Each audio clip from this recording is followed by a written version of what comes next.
So, although there are a lot of cultures that are extinct, sometimes they are revived as well. And so, an example is Hebrew. This was what the Jewish Bible or the Torah is written in. And Hebrew was basically only used in religious services by the 4th century before the Common Era. And so it was classified as extinct.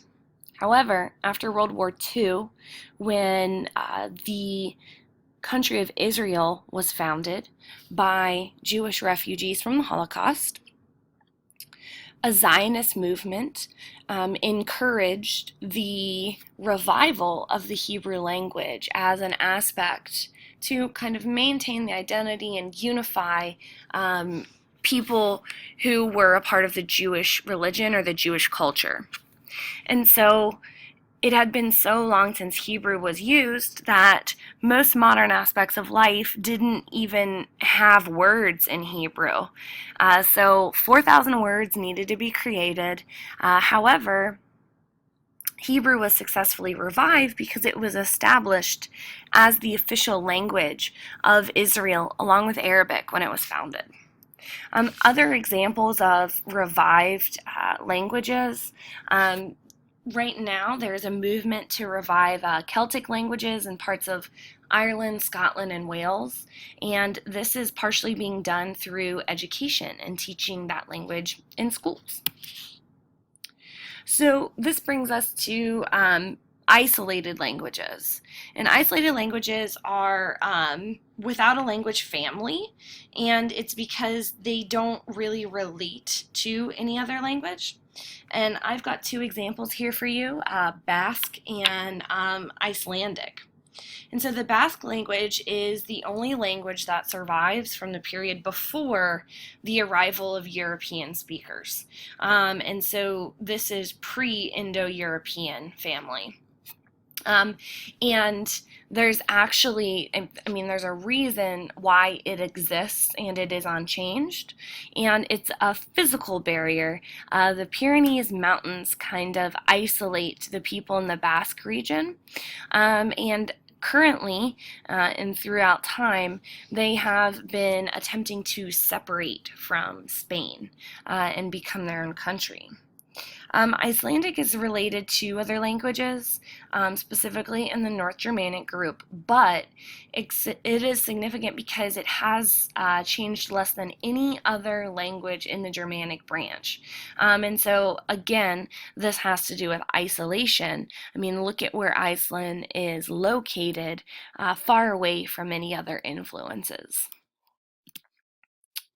So, when we think about preserving language diversity, we have to look at multilingual states. And I'm going to give you a few examples of multilingual states and what this has to do with language diversity and promoting different languages. So in Belgium, the country is split. It's been divided since the 1960s into two independent regions. In the north, it's called Flanders, and people speak Flemish, which is a dialect of Dutch. In the south, the Walloons speak French. And this has been a constant struggle over economic and political power with these two groups since the 1800s. And so historically, the Walloons have dominated the economy and the political atmosphere, and they tried to force other people in Belgium to speak French. And so people really resisted against that.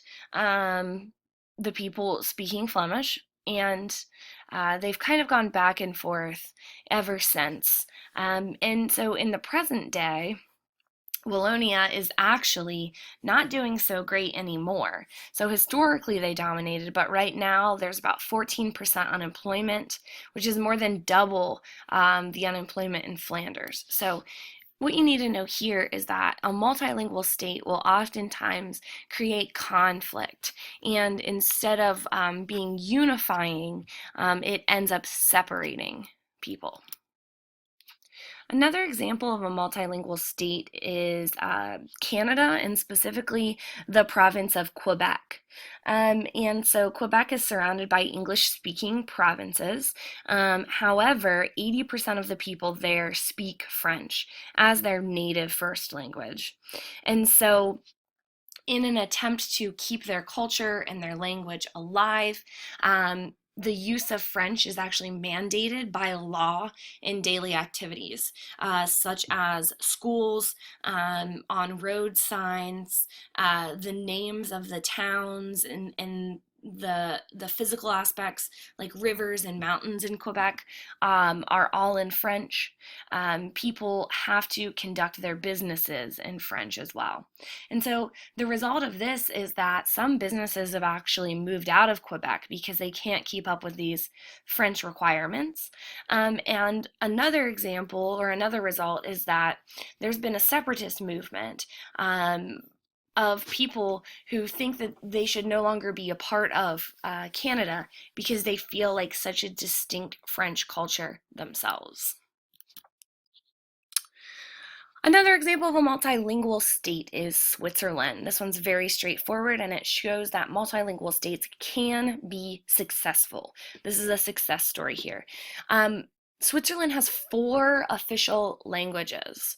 So every government document, every road sign, every driver's license, passports, they are all 4 languages.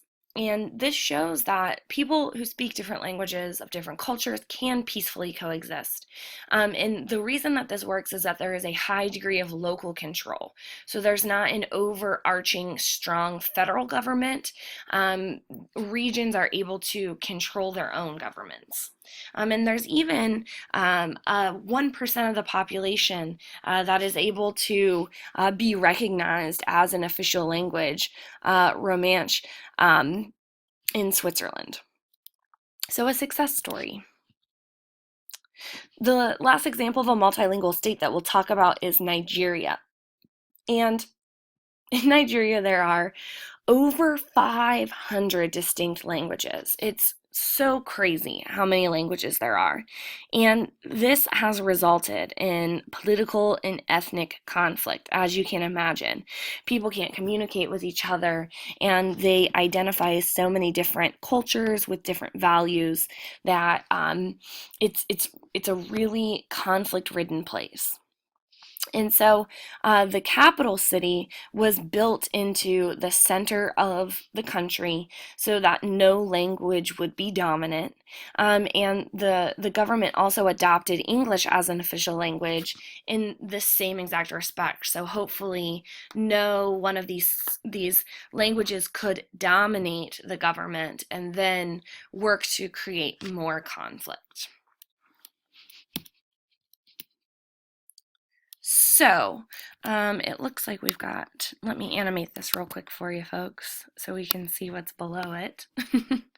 um,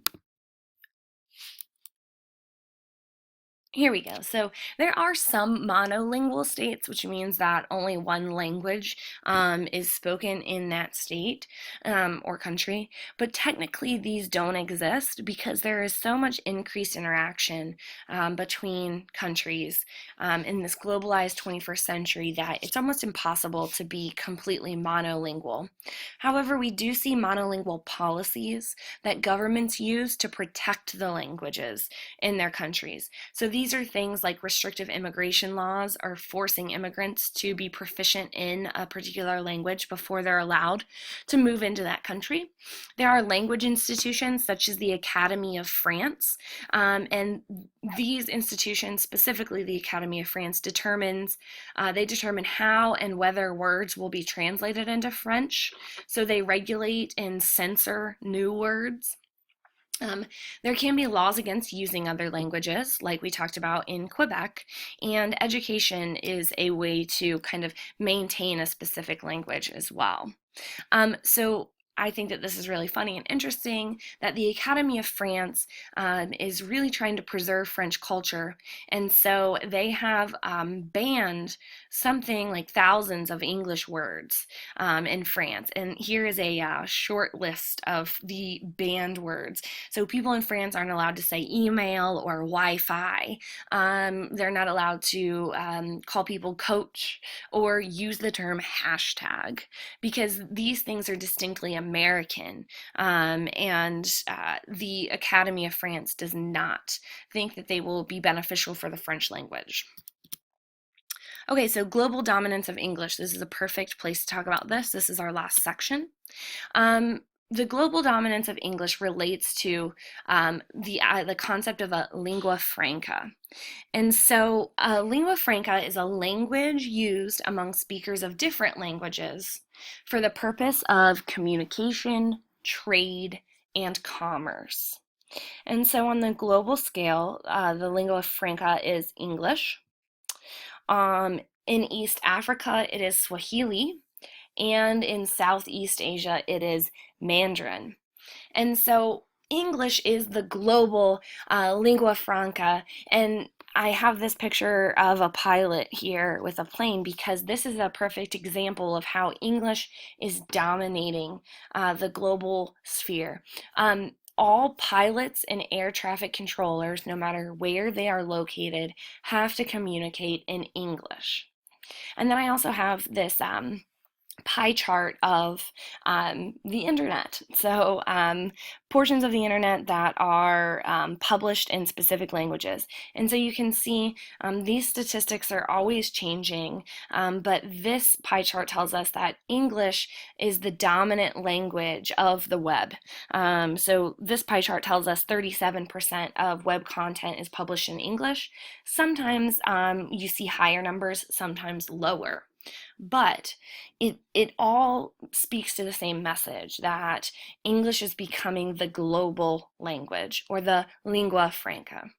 So a pidgin language is a form of speech that is a simplified type of grammar and vocabulary that relates to the lingua franca so that two speakers of different languages can communicate with each other. So it's just like a simplified version of a language. And examples are like Spanglish or Cajun. And Cajun is a mix of French and English. And then the last type of language that you need to know about is Creole languages. And this is when that pidgin language becomes complex. It gets a specific structure, vocabulary, and grammar, and it becomes the native language of a group of people. And so this is frequently developed in colonial settings where linguistic traditions of indigenous people and colonizers blended. And so an example is Pidgin French actually became Haitian Creole. So France colonized Haiti, and so people there now speak a modified version of French called Haitian Creole.